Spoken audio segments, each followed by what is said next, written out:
Hi, Tammy. I'd like you to meet Judy Miller, the director of our agency.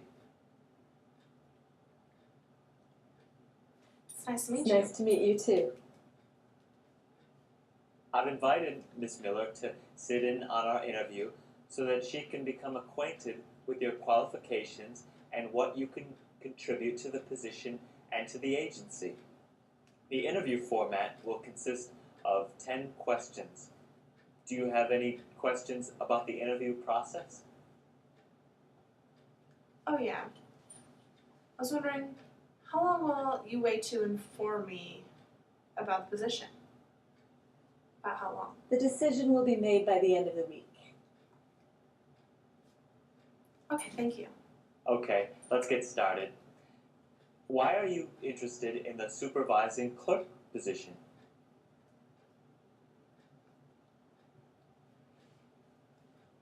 I really like this job.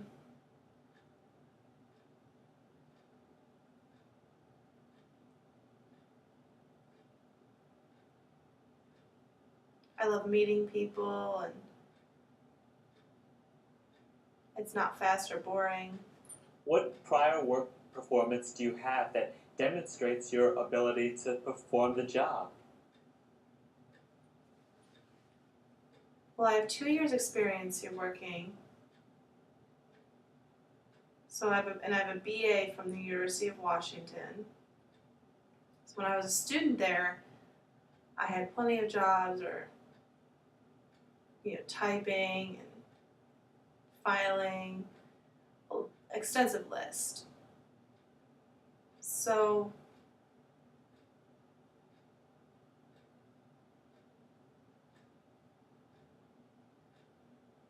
What qualifications do you have that will enhance your role in this agency?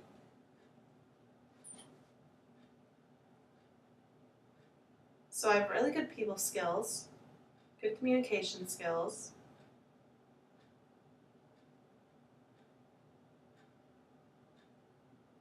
I worked in Washington State there, so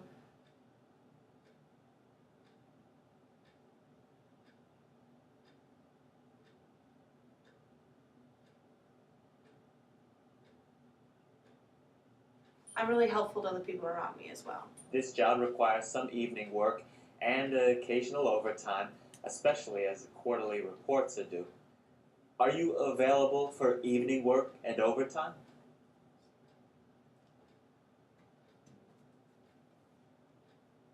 I have a family, so I'm with them at night, but if you inform me ahead of time, that's fine, that's no problem. This position requires some public speaking in the form of job training for your employees, internal staff meetings, and larger all-hands meetings. Are you comfortable with that? Oh yeah, I have a lot of experience with that.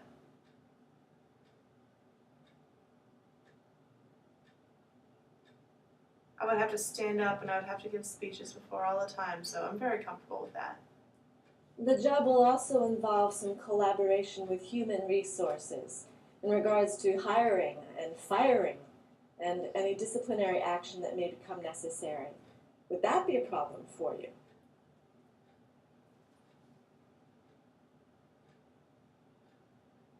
I've never experienced that, but before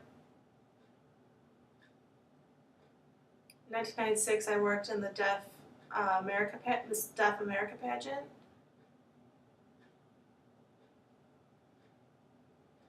And one of the people wasn't acting right, so I had to, meet with them and discipline them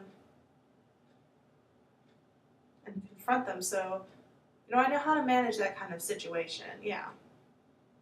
You know that most employees in that department can hear. While we will be providing interpreter services, they will not be on site all the time. How will you handle a situation when an interpreter is not present and you need to speak with a hearing employee immediately?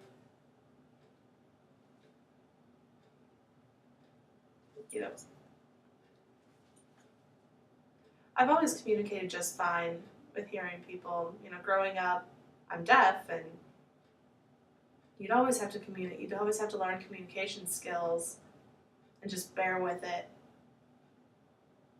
So I'm very comfortable with meeting people all the time. If an employee came to you and told you that he or she was being sexually harassed by another employee, how would you handle that situation?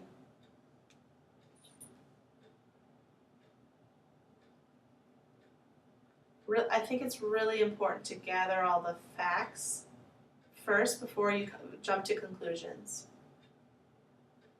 Also, when you meet with a person, say what happened with the situation. Where do you see yourself in 5 years?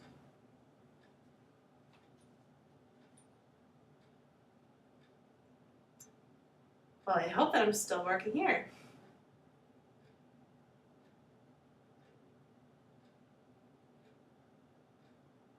Really, my plans or my goals are to go back to school so I can get my MA in management.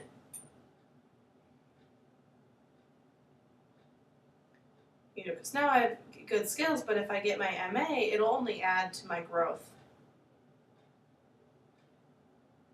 Before we conclude, do you have any questions for us? Yeah, I'm curious.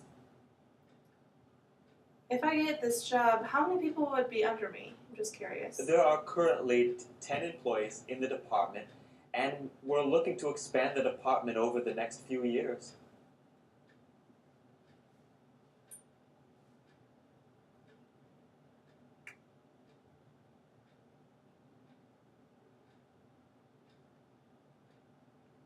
If you give me this job, will it Well, our affect my chances managers at do earn candidacy? vacation time at a higher rate. They also receive a $200 increase for a total of $1,000 per year for professional development activities. But I'm sure that Mr. Doherty will be happy to provide more details about these kinds of things at a later time. Thank you. Thanks for coming.